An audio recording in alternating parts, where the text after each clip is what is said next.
El día de hoy estamos continuando con nuestra tercera enseñanza de la serie llamada Restauración. Para aquellos que no vinieron la semana pasada por preferir estar con su madre en vez de estar en la casa del Señor. No, una broma. Los que no vinieron la semana pasada, voy a hacer rápidamente un punto, algo necesario que usted tiene que saber para entender la enseñanza el día de hoy. La semana pasada hablamos acerca del carácter de Dios como protector. Dios es protector. Y el deseo de Dios desde la creación fue proteger lo que Él creó. Tanto así que puso en el jardín del Edén, puso un muro de protección sobre su creación. Más adelante el Señor quiso proteger a un hombre llamado Noé y a su familia para protegerlo de lo que estaba sucediendo en el mundo antiguo. Más adelante llamó a Abraham y más adelante comenzó a llamar justos a aquellas personas que Él quería y que Él veía que tenían un corazón justo, una mente justa, y los llamaba justos y con esa misma vara les daba dos favores: el favor de ser bendecido y el favor de ser protegido. Obviamente el día de hoy la iglesia, todos nosotros como la iglesia de Cristo, ¿cuántos son la iglesia de Cristo? Levanta la mano. Toda la iglesia de Cristo es protegida y cuidada por Dios. La eclesía es una asamblea cerrada, que antes de ser un gran despertar movilizador, la iglesia era un lugar o una comunidad cerrada de hombres y mujeres que profesaban la fe en Jesús. Dios siempre buscó crecer, tanto así que cuidar, tanto así que aún el modelo natural de la creación se basa en los padres. Todos nacemos de una mujer y todos nacimos en este mundo con el encargo de Dios, el encargo divino de que hubieran dos personas que nos cuidaran. El deseo de Dios fue que papá y mamá nos cuiden. Dios no nos creó para que salvajemente crezcamos solos. El deseo de Dios fue siempre cuidar lo que Él creó. Lo puso aún en el orden natural de la procreación. Por eso quiero comentarte que el principio de la protección nos debe enseñar de que Dios siempre buscará cuidarnos, pero somos nosotros, por elección, y fuimos siempre nosotros, el ser humano, que en un momento decidió alejarse de esa protección y obviamente decidir por sí mismo. Pero Dios siempre buscó protegernos. ¿Por qué les digo esto? Porque muchas veces nosotros tenemos que entender de que hay heridas en el corazón, de que hay áreas en nuestra vida que sucedieron siempre por falta de protección. Si es que no nos cuidaron bien nuestros padres, porque obviamente no hay padre perfecto, todos los padres nos equivocamos, también nosotros mismos fuimos llamados a protegernos. El Señor nos dijo, cuida tu corazón. El Señor nos llama a protegernos, aún a su iglesia llamó a que se proteja. Con esto les digo que nosotros también somos responsables ahora en Cristo. Hacemos responsables que aún si en el pasado, en el presente, si en el pasado fuimos víctimas, en el presente no somos víctimas, nos tenemos que hacer responsables porque somos más que vencedores en Cristo Jesús. ¿Cuántos dicen amén? Entonces, con esta verdad quiero hablarte acerca de tu responsabilidad. Porque somos responsables de lo que nos pasa en el presente y la manera que lo abordamos. A lo que voy es que puede que pasen cosas en el presente que se escapen de repente de tus fuerzas, pero la manera que lo abordas sí es tu responsabilidad. ¿Qué decisión vas a tomar y cómo vas a vivir? Con esto quiero arrancar ahora sí con el tema del día de hoy, que es uno de los caracteres de Dios, que es la confrontación. Y el título de la prédica hoy día es El Dios que confronta. El Dios que confronta. Y es que, mis amados, el Señor constantemente nos llama a nosotros, constantemente primero a examinarnos. Una de las cosas que hacía que el salmista nos regalara tantas cosas profundas en todos los salmos, tanto David, Asaf, aún los coros que se cantaban en el pueblo, era que eran coros, eran salmos que hablaban de un corazón abierto y sincero. En Salmo 139, versículo 23, vamos a leer lo que dicen a continuación. Paréntesis, ¿alguien está feliz de estar aquí en la iglesia? Gloria a Dios, seguimos. Examíname, oh Dios, y conoce mi corazón. Pruébame y conoce los pensamientos que me inquietan. Me encanta porque dice, examina mi corazón. Y es que, mis amados, todos nosotros como cristianos tenemos que tener una actitud correcta cuando venimos delante de la presencia de Dios. Examinar cómo estamos. ¿Por qué? Porque no solamente hemos pecado en el día o no nos hemos dado cuenta de algunas cosas que hicimos, sino que también a veces no sabemos o nos descuidamos en el área del corazón. A veces permitimos que gente nos lance palabras ociosas que van acumulándose en el corazón y en la mente. A veces también tenemos que examinar por si es que estamos guardando algún tipo de resentimiento, de rencilla, de discordia. O inclusive examinar si hay un dolor del pasado que Dios está permitiendo que salga a flote para poder trabajarlo. El examen constante nos va a llevar a tener una fe genuina. Por eso en el Nuevo Testamento, en la segunda carta de los Corintios, Pablo le dice a los corintios, examínense a ver si su fe es genuina. ¿Por qué? Porque muchas veces tenemos que pararnos en la vida a examinar cómo estamos nosotros. Tenemos que dejar que el Señor nos examine y nosotros también, junto con el Espíritu Santo, ser examinados por Dios, a ver cuál realmente es nuestra condición. Y es que, mis amados, si no nos examinamos, el Señor lo buscará confrontar. Y justamente hoy día voy a hablarte de 3 armas que el Señor busca o usa para confrontar cómo realmente estamos. El Señor constantemente quiere que, si no nos examinamos por la buena, el Señor lo va a confrontar.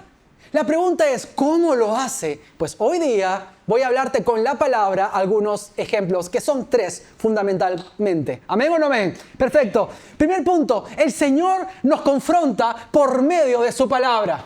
Claro que sí. Cuando leemos la palabra de Dios, obviamente su palabra nos confronta, nos habla, nos corrige, nos anima, nos ministra. Pero su palabra en muchas maneras nos habla acerca de los deseos de la voluntad de Dios y no de la nuestra. Y cuando venimos a su palabra, somos confrontados con la misma. Tenemos que aprender a recibir lo que Dios está hablando. Y lo primero que hace es hablarnos a nosotros. Pero hay gente que no es suficiente. Porque obviamente hay gente que por más que lee la Biblia, está buscando que la Biblia hable de una historia, pero esa historia o esa verdad no pasa por uno mismo. Por eso también necesitamos, como segundo punto, ser confrontados a través del Espíritu Santo. Iglesia del Reino, el Espíritu Santo es la verdad, nos revela la verdad y nos enseña.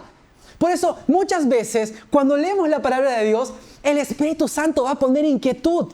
Aún si estamos descuidando la palabra de Dios, el Espíritu Santo nos va a traer a memoria varias verdades que hemos aprendido en el pasado inclusive. El Espíritu Santo obviamente también nos va a confrontar. El Espíritu Santo en nosotros. Pero si ya somos tercos, si es que de repente estamos caminando en terquedad y negacionismo, etcétera, etcétera, ya llegaré a ese punto, el Señor va a confrontarnos a través de las pruebas. Y quiero que sepas esto, las pruebas muchas veces confrontan nuestra realidad, realmente cómo estamos. Un ejemplo lo viví yo. Hubieron momentos en mi vida que fui probado o pasé un tiempo de prueba, llámale desierto, tempestad, turbulencia, zona oscura, no sé, Gog y Magog, como quieras llamarlo, ¿ya? Pero a veces cuando pasamos pruebas, las pruebas reflejan realmente tu condición real. Y por ejemplo, un tiempo pasó una prueba tan difícil que salió el carácter del Alencastre de mí. Comencé a enfurecerme, a molestarme, renegaba, me quejaba, siendo pastor inclusive. Comencé a sacar rabia, amargura del corazón. Es más, en esa prueba yo comenzaba literalmente a mí me quería mechar, quería pelear, en la verdad. Y ahí me di cuenta que esa prueba estaba reflejando lo que realmente había en mí, que obviamente tenía que ser tratado. Mis amados, las pruebas confrontan y nos hacen ver realmente cómo estamos, realmente la condición en la que estamos. Había otras veces, por ejemplo, que era el polo opuesto. En vez de ponerme bravo, cosa que el Señor tuvo que tratar y seguirá tratando, me puse al revés, deprimido, sin esperanza, que la vida se me acaba viendo lo malo, porque la prueba, el desierto, estaba mostrándome realmente cómo estaba yo. Y es que, mis amados, las pruebas son un examen de cómo está tu corazón, cómo está tu fe, cómo está tu carácter y también cómo está la visión de tu vida. ¿Están conmigo? Digan amén, vamos. Las pruebas van a reflejar cómo estamos. Y es por eso que el Señor permite las pruebas. Las permite. ¿Para qué? Para que también nos confronte. Por eso, muchas veces, las pruebas que hemos vivido en nuestra vida nos han llevado realmente a conocer áreas que no conocíamos. Los matrimonios comenzaron a discutir cuando la economía faltó, cuando se perdió el trabajo. Los hijos comenzaron a rebelarse con los padres. Entre familias se pelearon. ¿Por qué? Porque no porque salió algo de la nada, era lo que había. La pregunta es, ¿qué vamos a hacer cuando el Señor nos confronta? Mis amados, la confrontación es importante. Porque son los momentos donde el Señor nos muestra con un espejo real, sin caretas, sin ninguna etiqueta, nos muestra realmente lo que hay. Y quiero decirte esto, ¿por qué? Porque nos confrontó y nos seguirá confrontando. Y por ejemplo en la Biblia voy a comentar rápidamente algunos puntos importantes. Y es que Dios nos confronta con lo que hemos recibido y mantenemos ahí, pero también nos confronta con lo que hemos hecho o con lo que hacemos. Nos va a confrontar con ello. Por ejemplo, hubo un hombre llamado José. Lo hablé en la primera prédica de esta serie de enseñanza. José fue confrontado. Él pensó que ya estaba realizado. Era el segundo hombre más importante del mundo antiguo. Un hombre realizado, que había sufrido muchísimo. Pero aún cuando él estaba en el momento más importante, la cúspide de su éxito de vida, en ese momento el Señor lo confronta. ¿Y cómo lo hizo? Permitió que vinieran sus hermanos. Esos hermanos que lo habían vendido años atrás y habían sido los responsables del sufrimiento de su vida. La Biblia dice que José fue confrontado y no es que Dios fue malo. Dios lo confronta porque eso es parte de nuestro Dios. No confronta para vergüenza, confronta para restauración. ¿Cuántos dicen amén? Entonces quiero que anotes esto en tu libreta. Dios no confronta para avergonzarnos. Dios nos confronta para restaurarnos. Es el corazón del hombre que se avergüenza. ¿Qué dirán de mí? Pero ¿qué pensará Dios de mí? Dios conoce realmente quién eres y piensa lo que piensa cualquier padre por sus hijos. No es perfecto, es mi hijo. ¿Cuántos dicen amén? Gloria a Dios. Génesis 42, versículo 7, la Biblia dice lo siguiente.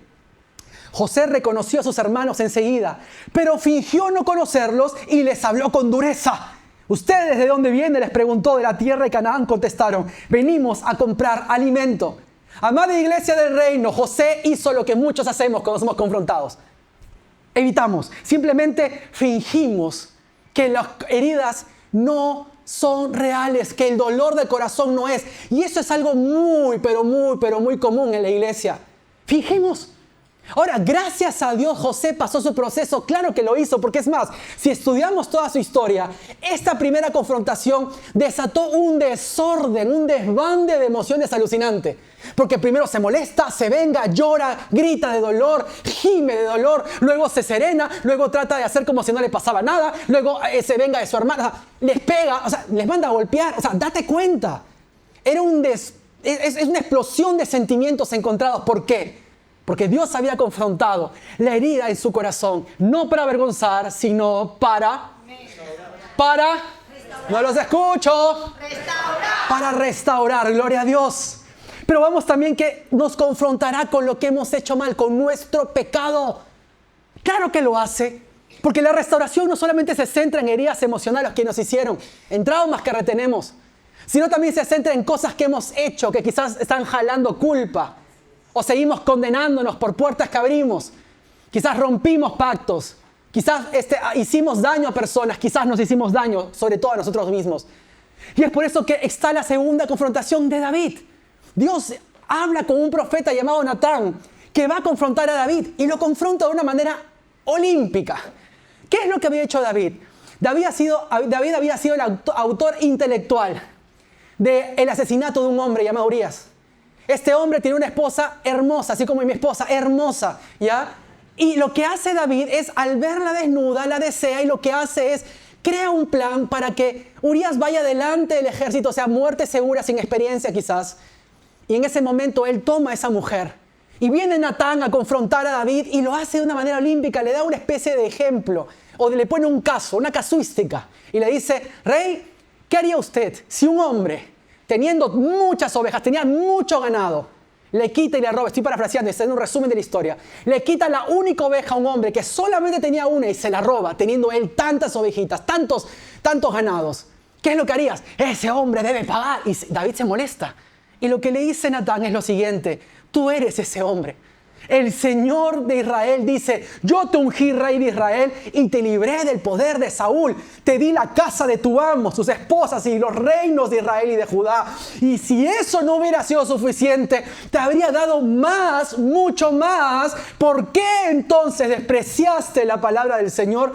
Hiciste este acto tan horrible, pues mataste a Urías elitita con la espada de los amonitas y robaste a su esposa. Según de Samuel 12, del 7 al 9.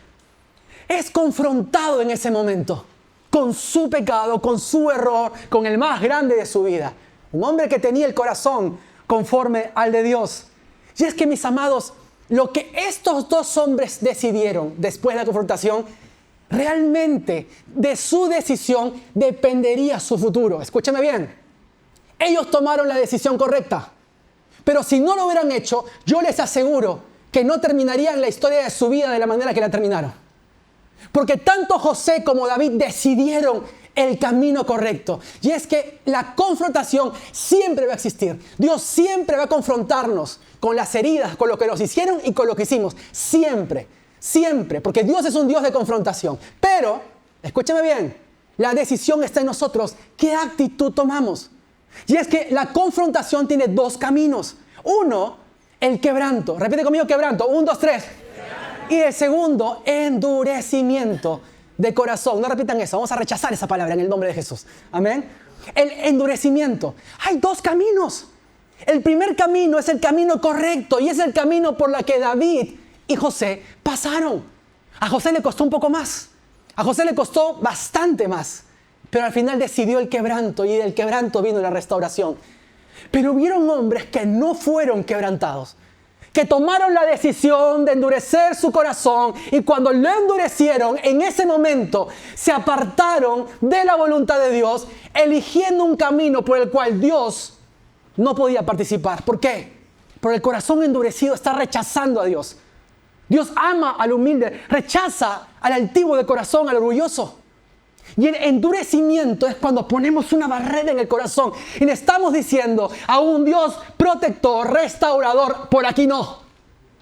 Tengan mucho cuidado, porque es ahí donde comienzan muchos creyentes a caminar engañados. Es ahí donde empiezan las falsas doctrinas.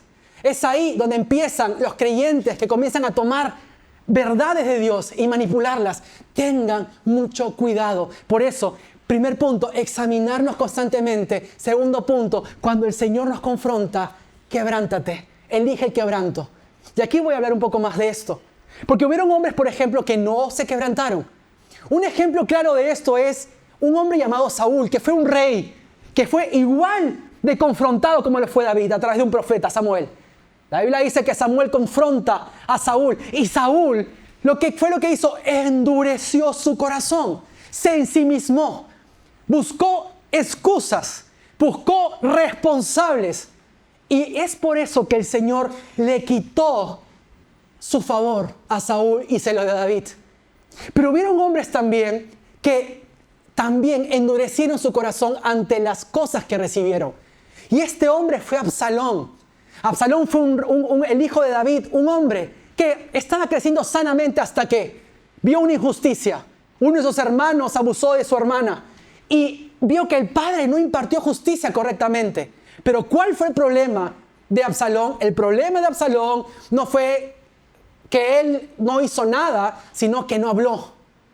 Absalón se quedó callado y guardó su odio, guardó su resentimiento. En 2 Samuel 12, versículo 3 dice, no, perdón, este no es. Ahora sí, 2 Samuel 13, versículo 22 dice, Absalón nunca habló de esto con Amnón. Sin embargo, lo odió profundamente por lo que había hecho a su hermana. Oye, las conversaciones de un creyente maduro se dan en el momento, no se acumulan. No es como que me hizo algo mi esposa, me hizo algo mi amigo, y no se guardan. ¿Por qué? Porque eso puede ser peligroso. Este hombre estuvo 2 años guardando en el corazón odio, y eso desencadenó una actitud que hizo que matara a su hermano, y por ende empezó una rebelión con los años que hizo que David huyera y estuviera en peligro de muerte por su propio hijo. Este hombre no terminó bien. ¿Por qué? Porque este hombre se negó a hablar, se negó a la confrontación. Y el día de hoy quiero hablarte, iglesia, un principio que quizás si lo sabes y hoy lo recibes, le has dado tu tiempo, estás escuchando hoy en vivo, estoy convencido que te va a ayudar de por vida a caminar o a analizar tu vida espiritual de la manera correcta, con la vara correcta. ¿Quieres escucharlo? Pues quiero que entiendas primero cuáles son los síntomas de un corazón endurecido. Esto lo tuvo todo hombre que en la Biblia tuvo un corazón endurecido, tuvo estos síntomas. Y hasta el día de hoy estos síntomas siguen existiendo en la iglesia.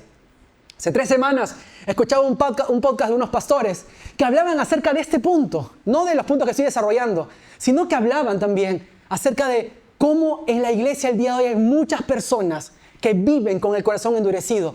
Y es normal. Amada iglesia, El primer síntoma es que evitamos la vulnerabilidad. Iglesia del Reino, no existe cristiano que no sea vulnerable o que le incomode la vulnerabilidad. Por favor, bíblicamente hablando, no hay fundamento para eso. ¿Qué es vulnerabilidad? Vulnerabilidad es ser abiertos delante de Dios y delante de gente cercana, aún de nuestro prójimo, de nuestra iglesia, de nuestros hermanos. Hay gente que tú le preguntas, hermano, ¿cómo estás? Todo bien. Saliendo del servicio se van a llorar a su cama, así se tiran como quinceañera a llorar porque la vida les va mal. Y dice, Señor, ¿por qué me olvidaste? Porque no hablas. Porque crees que todo lo puedes hacer tú y solamente tú. Mentira, nadie puede. La vulnerabilidad es el corazón sincero que busca y que está pendiente de ser restaurado. Por eso una persona que no es vulnerable con nosotros y con otros, realmente puede ser un síntoma de un corazón endurecido. Hay personas que le cuestan aún. Hay personas que inclusive que cuando les tocas un tema profundo, no profundizan. Pero ¿sabes qué? Esa no es la voluntad de Dios. Porque Dios nos enseñó a amar a nuestro prójimo, amar al necesitado, amar a quien realmente está sufriendo. Y si no sufrimos con lo que sufren, hay un problema en nuestro corazón, no en lo que creemos. Porque podemos leerlo y podemos ser confrontados, podemos saberlo. Pero ¿por qué no lo sentimos? ¿Por qué no lo vivimos? Quizás el problema sea la condición de nuestro corazón. ¿Están conmigo, verdad, iglesia? Otro punto importante es que a veces el síntoma de un corazón endurecido es orar sin misericordia y humildad. Mis amados, a veces nuestras oraciones no son las oraciones agradables a Dios. ¿Por qué? Porque el corazón está tan endurecido que a veces nuestras oraciones son rezos o oraciones dirigidas por la mente y no por el corazón. Y si el corazón lo dirige, hay un corazón dañado, no puede tomar oraciones sanas. Un ejemplo de eso es la misericordia nos ayuda a clamar, a realmente arrodillarnos y a clamar, a orar por aún nuestros enemigos, a orar aún por la gente cercana a nosotros, a orar por las personas que en este momento sufren, por la gente que está en este momento aún en otros países. El Espíritu Santo quiere que la iglesia entre en un poder, en un nivel, de intercesión que muchas veces no entra porque el corazón lo prohíbe, lo impide. Oramos egoístamente, somos como las ovejas literales. Dame, ayúdame, bendíceme, sáname, sálvame, multiplícame, prospérame, ¿verdad? Todo oración se centra en el corazón misericordioso. Señor, ¿por qué no oramos por las almas? ¿Y por qué oramos por las almas lejanas y no oramos por las almas cercanas? Date cuenta. Ese puede ser un reflejo del corazón endurecido. Tercer punto, cuando también como creyentes nos convertimos en jueces. Cuando nos convertimos en jueces, y no estoy hablando de que juzgarse algo malo, ya prediqué una vez de eso. Juzgamos con justo juicio, con el corazón correcto, pero ahí es el problema. Que cuando el corazón no es el correcto, entonces estamos cayendo en una mentira del enemigo de ver al prójimo y no realmente tener compasión, misericordia del mismo. Y esto pasa con muchos pastores inclusive. Yo voy a contarte mi testimonio hoy día porque me caen bien. No le conté el primer culto porque no me caen tan bien como ustedes. No, una broma, les he contado también. ¿Okay? Hice la misma broma en el primer culto, así que no te ofendas. Ya cada uno tiene lo que se merece. Estoy bromeando. ¿Qué es lo que sucede? Muchas veces aún pastores predican juicio. Todo está mal, todo está pecado y aún lideran con juicio. Y Dios no nos enseñó a llegar o a guiarnos por juicio, sino nos llevó a ministrar el corazón de la iglesia como pastores, te estoy hablando. Llevarlos primero en amor de Dios a caminar en su voluntad. Pero lamentablemente a veces el corazón endurecido nos llama a ser jueces. ¿Por qué? Porque al evitar nosotros o al haber sido juzgados sanamente, confrontados por Dios, y evitar o rechazar esa confrontación, comenzamos literalmente a partir de ahí hacia otros. Ten mucho cuidado, iglesia del reino, porque cuando somos jueces, con la misma vara seremos juzgados también. ¿Están siguiendo? Digan amén. También cuando somos o nos volvemos egoístas, todo se centra en mí. Como pastor también me pasó, estas cosas que les he contado son testimonios vivos de mí, ya te contaré después. Pero a veces nos centramos en nosotros, en lo que necesitamos, en lo que deben hacer con nosotros. Giramos todo alrededor de nuestra vida, nos ensimismamos y esa no es la voluntad de Dios. El Evangelio se trata del amor al prójimo. El evangelio se trata de cómo hago para que mi servicio bendiga al más necesitado, bendiga a mi hermano. ¿Cómo hago para levantar al caído? ¿Cómo hago para hacer luz y de bendición? Y no al revés. El pastor no está aquí para ser servido, el pastor está para servir. Porque la Biblia nos enseña aún en su palabra que Jesús enseñó a sus discípulos, quiere ser primero, debe ser el último de la fila. Yo quiero ser el último de la fila. ¿Cuántas veces he ido a conferencias de pastores? Y literalmente peleándose, ofendiéndose, hizo pastores yéndose porque no le dieron el primer asiento. Caras largas, molestos. Una vez me tocó decirle a un hermano, pastor, pero siéntese acá, no se preocupe. Yo me fui atrás tranquilo, sapié todo, miraba todo, mejor. Siempre me gustó estar en el centro de atrás, no sé por qué. Pero molestos, ¿por qué? Porque ese corazón refleja alguna área del corazón endurecido. Lo que te estoy diciendo es algo que nos puede pasar a todos y me pasó a mí. Y ya te contaré, así que prepárate. Pero también nos volvemos superficiales. Nuestra fe a veces es superficial. Comenzamos a creer de una manera. Creemos en Dios en la mente. Conocemos su palabra, hablamos su palabra. Pero su palabra no ha tocado lo más profundo porque nuestro corazón obviamente ha estado endurecido. Iglesia, y esto es algo que Dios quiere trabajar porque estos pastores del podcast dijeron una palabra que el día de hoy existe en la iglesia con mucha fuerza. Tengan cuidado del corazón endurecido porque el corazón endurecido puede generar o puede hacer que nazca fariseísmo en la iglesia. Y es que el fariseo nace de un corazón endurecido. Cuando Jesús les dijo, este pueblo me honra con sus labios, pero su corazón está lejos de mí, está hablando de hombres que tenían entendimiento, entre comillas, pero que el corazón estaba tan endurecido que habían rechazado aún, no habían visto a Jesucristo, no habían entendido quién era Jesús. Quiero decirte algo, muchos creyentes con el corazón endurecido pueden caminar bajo una fe y principios falsos, pero también pueden no darse cuenta jamás cuánta gente se ha ido a la tumba creyendo que estaban bien. Lamentablemente el Señor no quiere tus formas, no está buscando tus obras. El Señor desea tu corazón rendido, humillado y contrito delante de su presencia. Y ese es el secreto de un creyente que quiere agradar a su Señor, no por hacer obras. ¿Cómo está nuestro corazón con el Señor y con nuestro prójimo? Cuando nos hemos sido confrontados, ¿cómo ha estado el Señor llamándonos a la confrontación? Tenemos que ser sabios.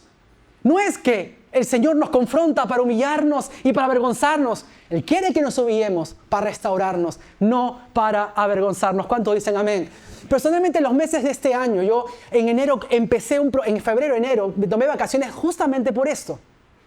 Porque me di cuenta en el camino que áreas en mi corazón el Señor las estaba confrontando y había algo que no estaba bien. Habían cosas que el Señor tenía que trabajar y por eso me tomé un tiempo más largo de no predicar, no porque estaba en disciplina, sino porque entendía que el Señor quería hacerme libre. ¿Por qué? Porque este hombre fariseo me estaba convirtiendo yo. Sebastián Alencastre, el pastor de esa iglesia, estaba entrando al fariseísmo, entrando literalmente a evitar la vulnerabilidad. Estaba evitando inclusive también la misericordia. Ya oraba con un corazón equivocado. Y el Señor usó una prueba en mi vida, inicios de año, para confrontar cómo estaba yo realmente. Gloria a Dios por eso. Porque en ese momento también, al igual que David, al igual que José, tenía que tomar dos decisiones. O sigo siendo Sebastián el pastor, o soy el hijo de Dios que necesita constantemente de papá para ser cuidado y caminar en su voluntad. Fui confrontado con mi realidad. Y en ese momento, les voy a decir la verdad, pasé el proceso más cercano, o no más difícil, pero uno de los procesos más profundos de mi vida. Darme cuenta que Dios quería trabajar algo en mí, usando una circunstancia para trabajar con mi corazón, con mi mente y también con mi visión. Amada iglesia, esto no me hace ni mejor ni tampoco peor pastor. Esto me hace, al igual que usted, un hombre vulnerable. Un creyente que sabe que no es todopoderoso, sino que necesita de su Señor constantemente para poder crecer y avanzar. Para que no te vayas con tu mente a otro lado, eran áreas emocionales en mí. Áreas y puertas que venían aún desde mi infancia, que comenzaron a brotar en mi presente, que literalmente comenzaban a endurecer este corazón. Cosas que no tuve, cosas que recibí, ejemplos que vi, áreas que comenzaron a venir a través de una circunstancia. Y es ahí donde mi Señor empezó a tratar conmigo y sigue tratando.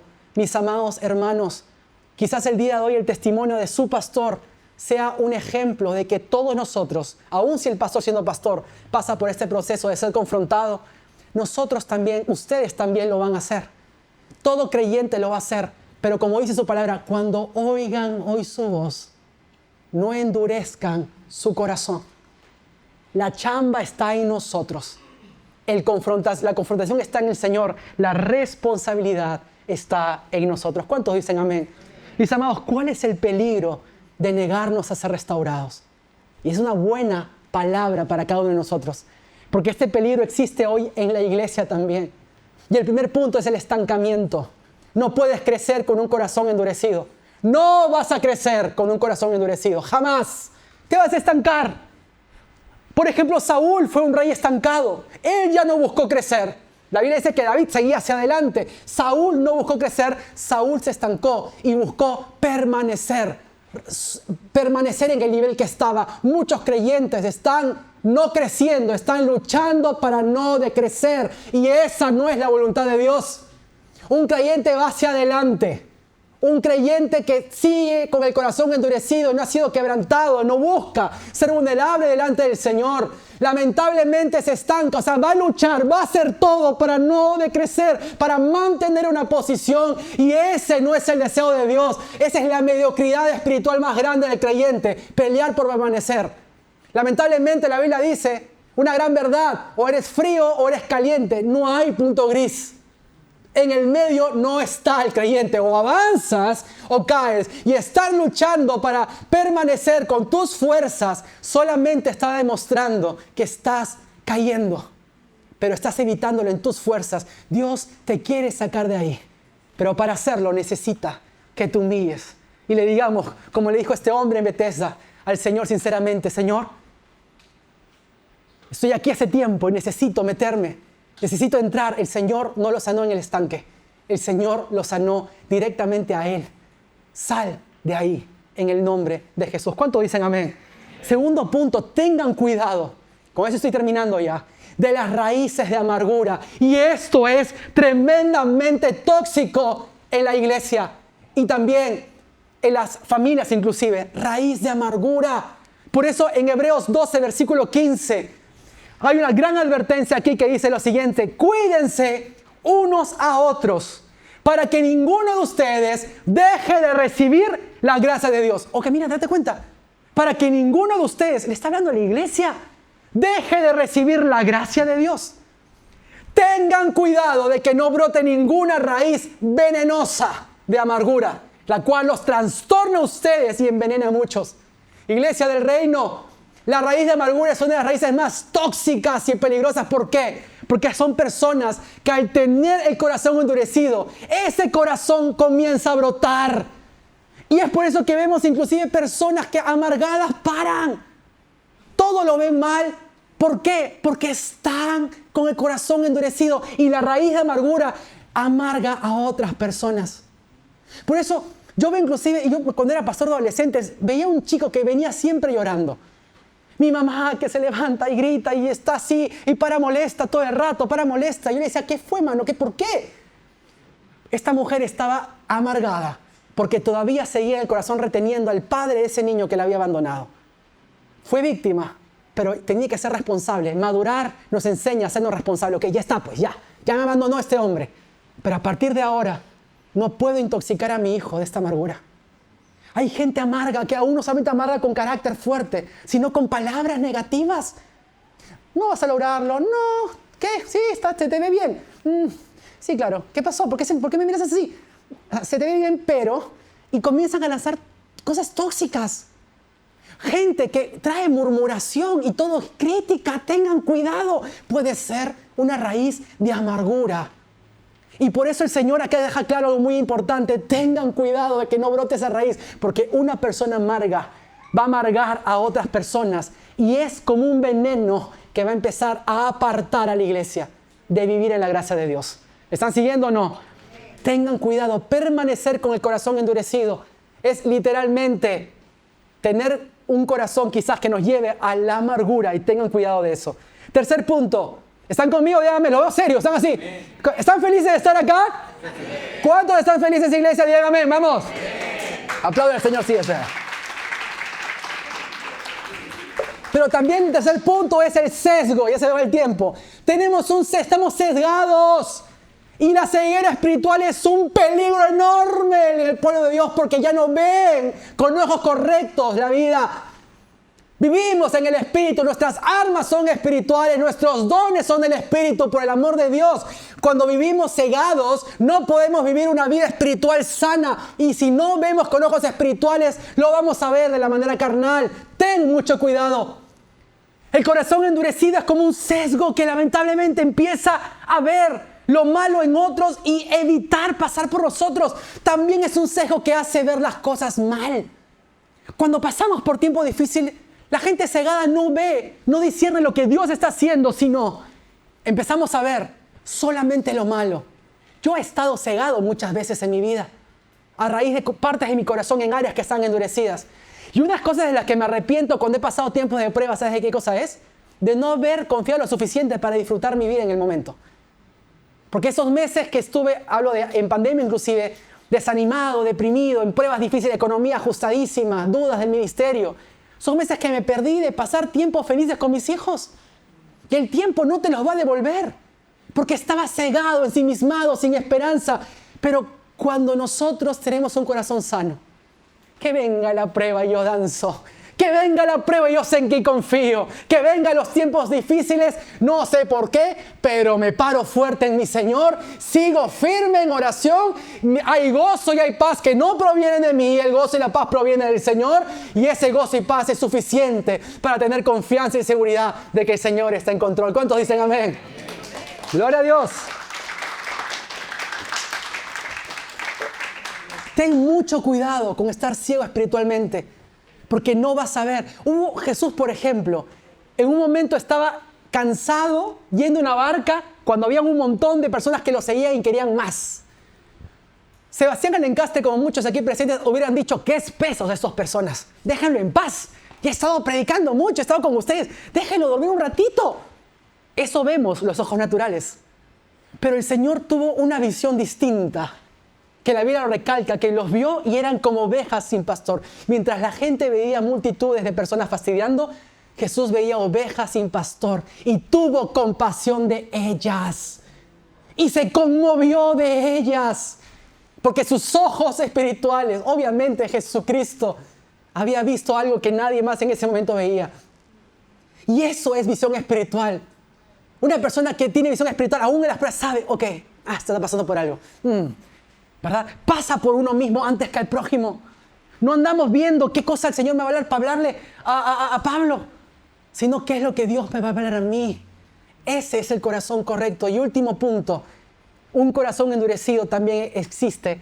Este punto es, un corazón endurecido trae aflicción. Y hay gente que quizás no están así, hay gente que están así. ¿Sabes por qué?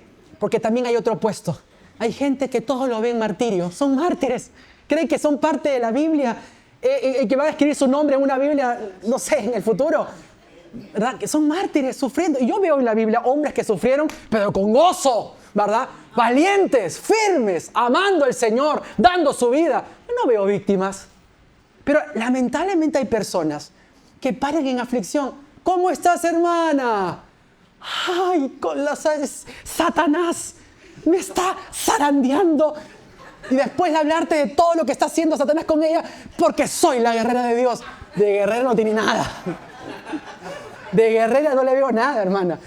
Hermano, ¿cómo está? Hay nada. Hermano, hay gente que para en aflicción. Porque la Biblia dice en Salmos 35, pues su ira dura solo un instante, pero su favor perdura toda una vida. El llanto podrá durar toda la noche, pero con la mañana llega la alegría. ¿Cuántos dicen amén? Hay gente que para así, no disfruta la vida, todo es dolor.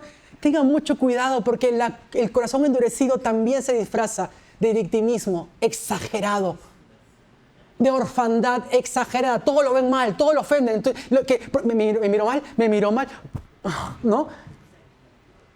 Que el pastor no me saludó. Uy, ya el pastor tiene algo. Escúchame, tengan mucho cuidado, porque el corazón endurecido, al no profundizar, tampoco puede interpretar sanamente el corazón de otros. ¿Están siguiendo, verdad? Entonces quiero terminar llamando a la iglesia, porque a partir de acá solamente hay dos caminos. La primera prédica hablé acerca del corazón de restauración, fue la introducción general. La segunda, que fue el domingo pasado, hablé acerca del carácter protector de Dios. Pero hoy día te estoy hablando ya de el carácter de confrontación que tiene Dios con su pueblo. Pero a partir de aquí ya es tu responsabilidad. ¿Qué camino vas a tomar?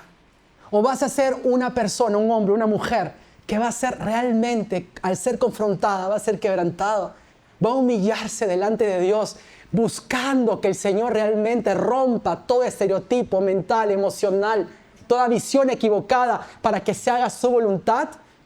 O vas a endurecer tu corazón, permitiendo de que el enemigo tome el control aún de tu futuro. Porque eso sí, el corazón endurecido es la pista de aterrizaje a una voluntad distante de Dios. Iglesia del Reino, ¿cuál es tu decisión? Dios quiera, mi oración ha sido, Señor, que la iglesia sea una iglesia sensible a tu voz. Y para que sea sensible a tu voz necesita tener un corazón quebrantado. Mis amados, el Señor nos ama con un amor eterno. Y ese amor es tan fuerte en nuestras vidas que nos da no solamente la bendición, sino también el poder de amar a otra persona. De amar a quien lamentablemente nos hirió. Y es que en este camino vas a tener que entender de que quizás parte de tu proceso de sanidad va a ser amar a tus enemigos. Va a ser amar a la persona que más te hizo daño. Va a ser poner delante de su presencia a ese hombre, esa mujer, a ese padre, esa madre, a ese tío, a ese hermano, a ese hijo, a ese amigo, a ese socio, a esa socia que te hirió, a ese pastor o a esa pastora que te hirió, que te quebrantó. Y si entiendes que aún en la iglesia te van a herir o te vamos a herir, somos tan humanos como tú y somos tan imperfectos y estamos en un proceso igual que tú, que todos estamos aprendiendo. Dios evite que podamos hacerlo con el corazón endurecido. Si lo hicimos fue con un corazón bastante humano, torpeza humana, pero debo confesar que no hay nada que haya en nuestro corazón, por lo menos hasta ahora. Somos humanos y torpes. No sé por qué digo esto, pero quiero decirte esto, y esto va para todos. Dios te ama para que ames. Y la muestra o el punto más importante y crítico de tu sanidad es el amor. Porque tu sanidad y restauración viene del amor de Dios. Pero ¿sabes qué? Es para que también con ese mismo amor puedas llevar a otras personas. Una vez un rey, según que Jesús contó de la historia de un rey, un hombre muy poderoso que tenía un deudor y le estaba llevando a la cárcel porque debía un montón de dinero. Pero ese hombre fue perdonado por gracia y le perdonó su deuda. Pero ese hombre salió de la presencia de ese señor y fue donde otra persona que le debía a él, que era un monto mínimo, y no se lo perdonó. ¿Qué fue lo que hizo? Lo llevó a la cárcel, y cuando este hombre se entera lo que había hecho el hombre que había perdonado primero, se molestó. Y Jesús dijo una gran lección: si no perdonas, si no has perdonado, tampoco tú serás perdonado. Estoy parafraseando la historia. Olvídate, no puede ser así. Pero todo se centra en el amor. Iglesia, la clave de la restauración es el quebranto. Si el día de hoy esta prédica ha destapado memorias en tu vida, se ha destapado recuerdos, áreas presentes, no es que ha venido tu imagen, es el Espíritu Santo que está trayendo y sacando a flote áreas que quizás han sido instrumentos de endurecer tu corazón, que el día de hoy el Señor quiere romper en el nombre de Jesús. Por eso la Biblia dice en 2 Crónicas 7:14, si mi pueblo que lleva mi nombre se humilla y ora, busca mi rostro y aparta su conducta perversa, yo oiré desde el cielo, perdonaré sus pecados y restauraré su tierra. Voy a leer algo que no leí en el primer culto, pero siento hacerlo. C.S. Lewis dijo lo siguiente: cuando invité a Jesús a mi vida, pensé que Él iba a poner papel especial a las paredes, colgar algunos cuadros, pero Él empezó a derrumbar paredes y añadir habitaciones. Yo dije, yo esperaba una bonita cabaña, pero Él dijo, yo estoy haciendo un palacio para habitar en tu corazón.